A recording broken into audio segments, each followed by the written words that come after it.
प्रकार के वृक्षों से सुशोभित है, जो सदैव बर्फ से ढके हुए तथा गंगा की कल कल ध्वनि से शब्दमान रहता है। हे पार्वती जी, तुमने बाल्यकाल में उसी स्थान पर परम तप किया था और 12 साल तक नीचे को मुख करके धूम्रपान ही किया था। तब फिर 64 वर्ष तक तुमने बेल के सूखे पत्तों को भोजन करके ही तप किया और माघ के महीने में जल में रहकर तथा वैशाख मास में अग्नि में प्रवेश करके तथा फिर तप किया दूध। श्रावण के महीने में मेरा भी ले लेना 1.5 लीटर ज्योति जा। दिन का मेरा मम्मी मारो भी ले लीजिए। आज को तो मैंने 1.5 लीटर ले ले जा। मैं बोलना मौसी के 2 शनिवार और रविवार माघ के महीने में जल मेरा भी ले लेना, जल में रहकर तथा वैशाख मास में अग्नि में प्रवेश करके तप किया। श्रावण के महीने में 12 खुले में निवास कर अन्न त्याग कर तप करती रही। तुम्हारे उस कष्ट को देखकर तुम्हारे पिता को बड़ी चिंता हुई। वे चिंतातुर होकर सोचने लगे कि मैं इस कन्या की किससे शादी करूं। इस अवसर पर देव योग से ब्रह्मा जी के पुत्र नारद जी वहाँ आए। देवर्षि नारद ने तुमसे पुत्री को देखा। तुम्हारे पिता हिमवान ने देवर्षि को अर्घ्य पाद आसन देकर सम्मान सहित उठाया और कहा, हे देवेश्वर, आपने यहाँ तक आने का कष्ट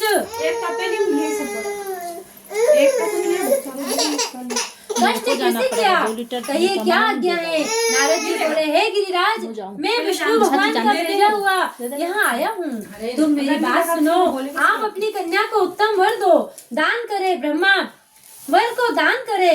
ब्रह्मा, इंद्र, शिव आदि देवताओं में विष्णु भगवान के समान कोई भी उत्तम नहीं है, इसलिए मेरे मन से आप अपनी कन्या का दान भगवान विष्णु को ही दे। भगवान बोले, यदि भगवान वासुदेव स्वयं कन्या को ग्रहण करना चाहते हैं और इस कार्य के लिए ही आपका आगमन हुआ है तो यह मेरे लिए गौरव की बात है। मैं अवश्य उन्हें ही दूंगा। हिमवान का यह आश्वासन सुनते ही देवर्षि नारद जी आकाश में अंतर्ध्यान हो गए और शंख चक्र गदा पद्म पीताम्बरधारी भगवान विष्णु के पास पहुँचे।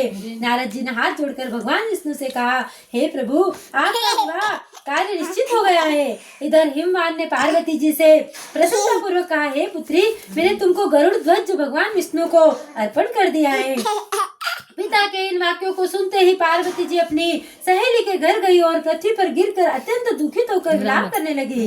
उनको विलाप करते हुए देख सखी बोली, हे देवी, तुम किस कारण से दुख पाती हो? मुझे बताओ, मैं अवश्य तुम्हारी इच्छा पूर्ण करूंगी। पार्वती बोली, हे सखी, जो मन की अभिलाषा है सुनाती हूँ। मैं श्री महादेव जी को वरण करना चाहती हूँ। मेरे इस कार्य को पिताजी ने बिगाड़ना चाहा है, इसलिए मैं निसंदेह इस शरीर का क्या करूंगी। पार्वती के इन वचनों ने कहा, हे देवी, जिस वन को तुम्हारे पिताजी ने ना देखा हो तुम वहाँ चली जाओ। तब ये देवी पार्वती तुम अपनी सखी का यह वचन सुन ऐसे ही वन को चली गई। पिता हिमवान ने तुमको घर पर न पाकर सोचा कि मेरी पुत्री को कोई देव दानव अथवा किन्नर हरण करके ले गया है। मैंने नारद जी को वचन दिया था कि मैं पुत्री का गरुड़ ध्वज भगवान के साथ वरण करूंगा। हाय, अब यह कैसे पूरा होगा? ऐसा सोचकर वे बहुत चिंतातुर हो मूर्छित हो गए। तब सब लोग हाहाकार करते हुए दौड़े और मूर्छा दूर हो पर गिरिराज से बोले कि हमें आप अपनी मूर्छा का कारण बताओ। हिमवान बोले, मेरे दुख का कारण यह है कि मेरी रत्न रूपी कन्या को कोई हरण कर ले गया या सर्प डस गया अथवा किसी सिंह या व्याघ्र ने मार डाला है। वह न जाने कहाँ चली गई या उसे किसी राक्षस ने मार डाला है। इस प्रकार कहकर गिरिराज दुखित होकर ऐसे कांपने लगे जैसे तीव्र वायु के चलने पर कोई वृक्ष कांपता हो। तत्पश्चात हे पार्वती, तुम्हें गिरिराज साथियों सहित घने जंगल में ढूंढने के निकले सिंह, व्याघ्र, रीछ आदि हिंसक जंतुओं के कारण वन महाभयानक प्रतीत होता था। तुम भी सखी के साथ भयानक जंगल में घूमती हुई वन में एक नदी के तट पर एक गुफा में पहुंची।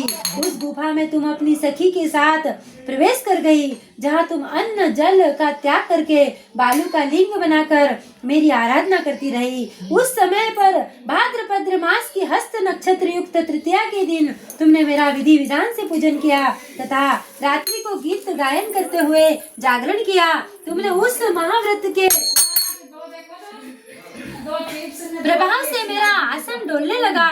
मैं उसी स्थान पर आ गया जहाँ तुम और तुम्हारी सखी दोनों थी। मैंने आकर तुमसे कहा, हे वरानने, मैं तुमसे प्रसन्न हूँ, तुम मुझसे वरदान मांग। तब तुमने कहा कि हे देव, यदि आप मुझसे प्रसन्न हैं तो आप महादेव जी ही मेरे पति हो। मैं तथास्तु ऐसा कहकर कैलाश पर्वत को चला गया और तुमने प्रदान होते ही मेरी उस बालू की प्रतिमा को नदी में विसर्जित कर दिया।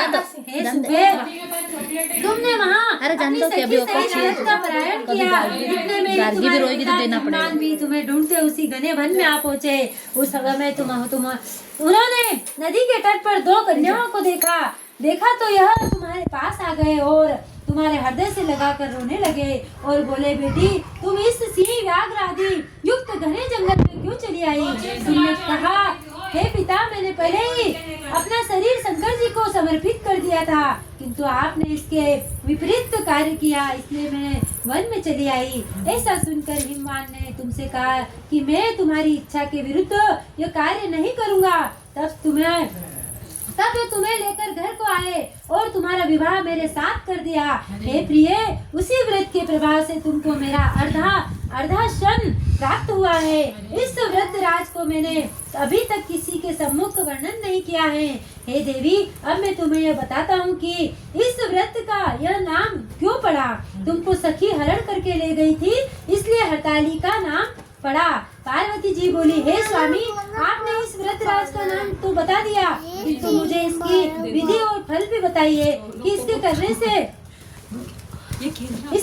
से किस फल की प्राप्ति होती है। भगवान शंकर जी क्या होता है? भगवान शंकर जी बोले, इस स्त्री जाति के अत्यंतम व्रत की विधि सुनिए। सौभाग्य की इच्छा रखने वाली स्त्रियां इस व्रत को विधि पूर्वक करे। केले के खम्भों से मंडप बनाकर उसे वंदरवारों से सुशोभित करे। उसमें विविध रंगों के उत्तम रेशमी वस्त्र की चांदनी ऊपर तान दे। चंदन आदि सुगंधित द्रव्यों का लेपन करके स्त्रियां एकत्र हो, शंख भेरी मृदंग आदि बजावे। विधि पूर्वक मंगलाचार करके श्री गौरी शंकर जी की बालू निर्मित प्रतिमा स्थापित करे। फिर भगवान शिव पार्वती जी का गंध धूप पुष्प आदि से विधि पूर्वक पूजन करे। अनेकों नैवेद्यों का भोग लगावे और रात्रि को जागरण करे।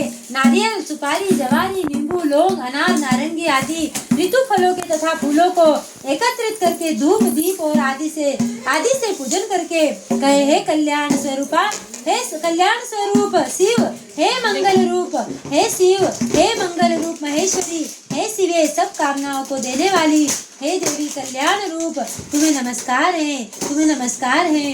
कल्याण माता पार्वती, हम तुम्हें नमस्कार करते हैं। भगवान शंकर जी को सदैव नमस्कार करते हैं। हे ब्रह्मा रूपिणी जगत का पालन करने वाली माँ, आपको नमस्कार करते हैं। हे शिव वाहिनी, में संसारिक भय से व्याकुल हूँ, तुम मेरी रक्षा करो। हे महेश्वरी, मैंने इसी अभिलाषा से आपका पूजन किया है। हे पार्वती माता, आप मेरे ऊपर प्रसन्न होकर मुझे सुख और सौभाग्य प्रदान कीजिए। इस प्रकार के शब्दों द्वारा उमा सहित शंकर जी का पूजन करे।